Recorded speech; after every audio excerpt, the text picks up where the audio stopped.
बांग्लादेश की राजनीति में एक बड़ा बदलाव हुआ है। बीएनपी के वरिष्ठ नेता मिर्ज़ा फ़खरुल इस्लाम आलमगीर देश के 23वें राष्ट्रपति चुने गए हैं। लेकिन इस चुनाव की सबसे खास बात यह है कि बांग्लादेश में करीब 35 साल बाद राष्ट्रपति पद के लिए बाकायदा मुकाबला हुआ है। आखिर इस चुनाव में क्या हुआ और मिर्ज़ा फ़खरुल की जीत क्यों अहम मानी जा रही है, आइए आसान भाषा में समझते हैं। नमस्कार, मैं हूं यश गर्ग। आप देख रहे हैं न्यूज़ 18 का डिजिटल प्लेटफॉर्म। 20 अगस्त को बांग्लादेश की संसद में राष्ट्रपति पद के लिए मतदान हुआ।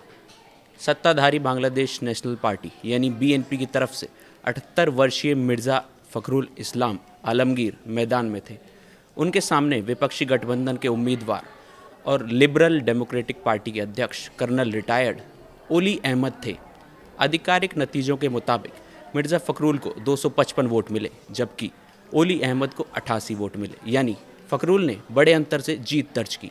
अब इस चुनाव की सबसे बड़ी बात समझिए।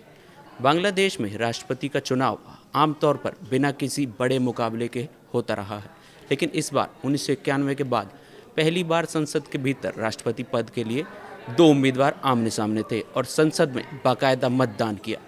यानी 35 साल बाद बांग्लादेश में राष्ट्रपति चुनाव में वास्तविक राजनीतिक मुकाबला देखने को मिला।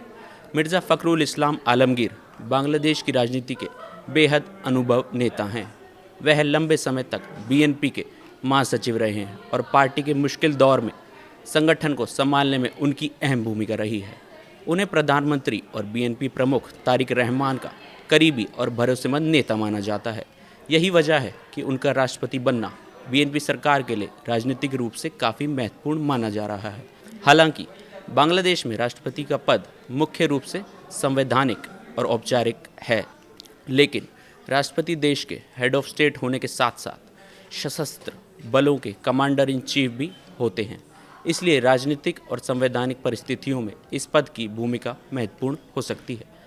मिर्ज़ा फ़खरुल का चुनाव ऐसे समय में हुआ है जब बांग्लादेश पिछले कुछ वर्षों में बड़ी राजनीतिक बदलावों से गुजर रहा है। शेख हसीना के शासन के बाद सत्ता में बदलाव हुआ और अब बीएनपी की सरकार देश की राजनीति को नई दिशा देने की कोशिश कर रही है। अब मिर्ज़ा फ़खरुल के सामने सबसे बड़ी चुनौती होगी कि वे राष्ट्रपति पद की संवैधानिक जिम्मेदारियों को किस तरह निभाते हैं और बदलते राजनीतिक माहौल में इस पद की विश्वसनीयता को कैसे बनाए रखते हैं। वीडियो पसंद आया तो लाइक करें, शेयर करें और चैनल को सब्सक्राइब करना ना भूलें।